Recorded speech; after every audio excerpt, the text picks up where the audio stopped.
1740-yilda Nodir shoh Eron imperatori Xivani egallaydi va Nodir shoh Ilbarsxonni qatl etadi. Lekin Nodir shoh bir yaxshilik ham qildi. 12 mingdan 20 minggacha qul ozod qilindi. Arab shahidlar davri tugadi. Lekin tarix to'xtamadi. 1804-yilda Qo'ng'irot qabilasi kuchga kirdi. Iltuzarxon yangi sulolani boshladi. Xorazm esa qayta tiklandi. Xorazm boy davlat edi. Dehqonchilik, cho'ponchilik, savdo barchasi kuchli edi. Lekin bir yomon narsa ham bor edi. Qul savdosi. Manbalarga ko'ra 1819-yilda 30 ming qul hisoblangan. Va nihoyat oxirgi bosqinchi keldi. 1873-yilda Rossiya imperiyasi Xivani o'rab oladi.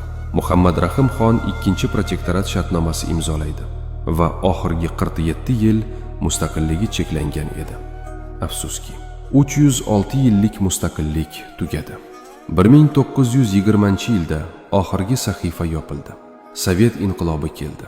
Xorazm Xalq Sovet Respublikasi yaratildi. 409 yillik xonlik tarixi tugadi. Lekin Xorazm o'lmadi. Bugun Ichan qal'a UNESCO jahon merosi hisoblanadi. 1990-yilda Markaziy Osiyoda birinchi. Butun dunyo bizni eslab yuradi. Xorazm xonligi 409 yil yashadi. Qanchadan qancha urushlar, g'alabalar, ilm va san'at hamma narsaga ega edi va bugun meros abadiy yashayapti.